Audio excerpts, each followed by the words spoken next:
Hey guys, here's a video with answers to questions this week on YouTube. Thanks so much for all your support. Thanks for subscribing. Thanks for your comments. If you click the link below, you get access to a whole collection of lessons and videos not on YouTube. I really thank you for that support too.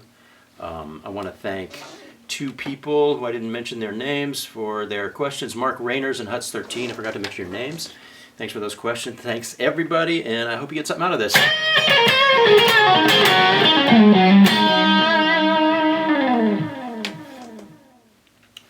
Hey, this question on May 5th from Jiro Lubovnik, excuse my pronouncement.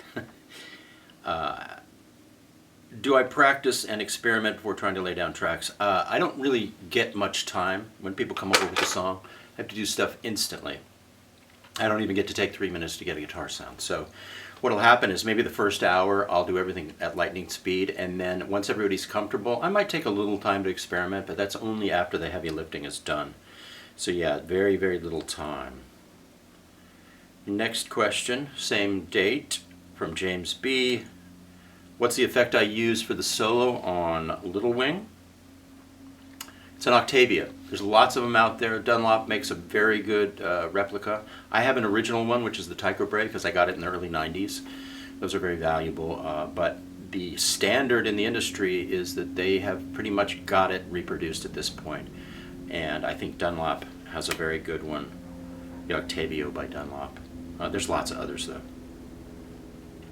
Next question. Somebody was a little bit disappointed in my guitar on the mix of studio guitar lesson number 3.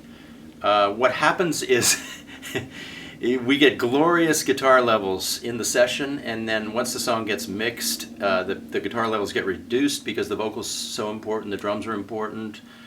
Maybe I played 8 guitar parts and I only used 2 of them. It's something I had to make peace with a long, long time ago. So it is true. The best guitar tones happen on the day of the session. And then they do tend to get smaller in the following days, weeks, months.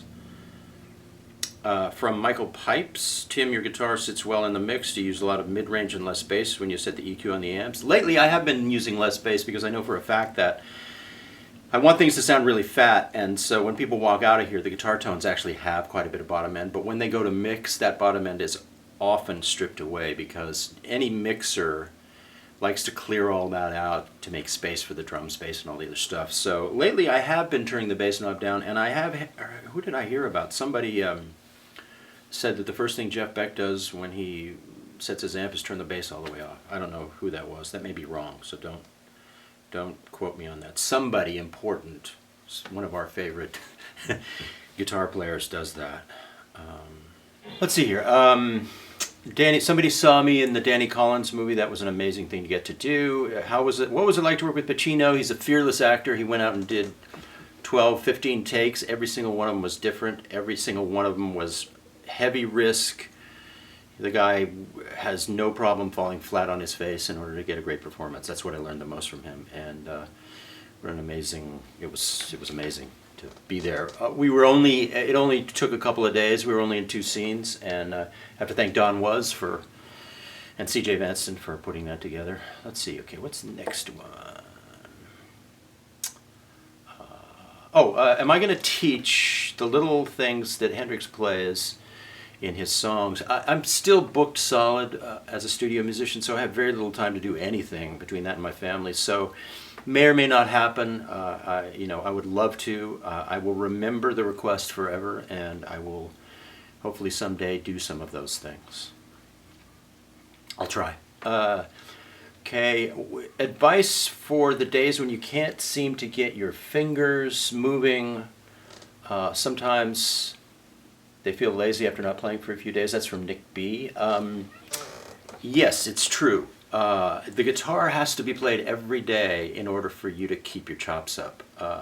If you can sit in front of the television and just move your fingers across the thing for 30 minutes every evening, you'll notice a real difference. If you stop playing the guitar for 5 days, it starts to go away. When I get back from a vacation, which my last vacation was probably 9 years ago, maybe, I need one. I come back from vacation. The first day back, my fingers, it's not great. So, and it's really true. You really do. Just do whatever you can. Sit in front of the television. Just get your hands on the thing for 30 minutes a day, 40 minutes a day, and you'll be much more pleased when you try and actually execute something. So.